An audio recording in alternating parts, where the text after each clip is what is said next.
বিকল্প ব্যবস্থা না করে ফুটপাত হকারদের উচ্ছেদের প্রতিবাদে এবার সোচ্চার হলো উদয়পুর জেলা কংগ্রেস। শহরের ফুটপাত হকারদের পুনর্বাসন দিয়ে উচ্ছেদ অভিযান চালানোর দাবিতে কংগ্রেস দল উদয়পুর শহরে বিক্ষোভ মিছিল করে পৌর পরিষদের সামনে ধর্নায় সামিল হন, যার নেতৃত্ব দিয়েছেন জেলা কংগ্রেস সভাপতি টিটন পাল। উদয়পুর শহরে ফুটপাত হকারদের পুনর্বাসনের দাবিতে সোমবার বিক্ষোভ মিছিল ও ধর্না সংগঠিত করে উদয়পুর জেলা কংগ্রেস কমিটি। এদিন প্রথমে মিছিলটি কংগ্রেসের দলীয় অফিস থেকে বের হয়ে উদয়পুর শহরে বিভিন্ন সড়ক পথে বিক্ষোভ মিছিল সংগঠিত করে উদয়পুর পৌর পরিষদের সামনে এসে ধর্না দেয়।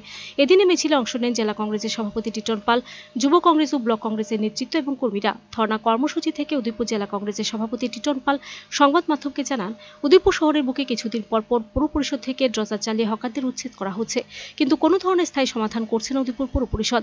কংগ্রেসের জেলা সভাপতি দাবি তোলেন, ফুটপাত হকারদের জন্য স্থায়ী সমাধান করতে হবে।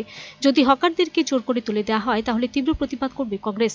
আর যদি পৌর পরিষদ কোনো ধরনের ব্যবস্থা গ্রহণ না করে তাহলে ফুটপাত হকারদের সংসারের দায়িত্ব নিতে হবে উদয়পুর পৌর পরিষদকে। এমনটি চরম হুঁশিয়ারি দেন উদয়পুর জেলা কংগ্রেসের সভাপতি টিটন পাল। এদিন উদয়পুরে কংগ্রেসের বিক্ষোভ মিছিলকে কেন্দ্র করে ব্যাপক সাড়া লক্ষ্য করা যায় কংগ্রেস কর্মীদের মধ্যে। আবারও একই ধরনের এটা তো আমিও বললাম যে জোর করে পুলিশ লাগিয়ে ড্রজার চালিয়ে আপনি হকারদের উচ্ছেদ করতে পারবেন, কিন্তু প্যাডের তাগিদে তার 2-3 দিন মাথায় আবার তারা এসে বসবে। আসলে তার স্থায়ী সমাধান যতক্ষণ না হবে সেটাই দেখতে পারবে উদয়পুর শহরের মানুষ। আমরা জেলা কংগ্রেস চাই তার স্থায়ী সমাধান হোক।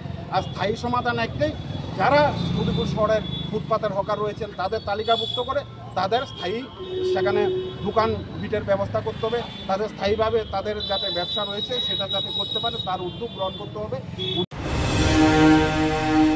Video report search entertainment.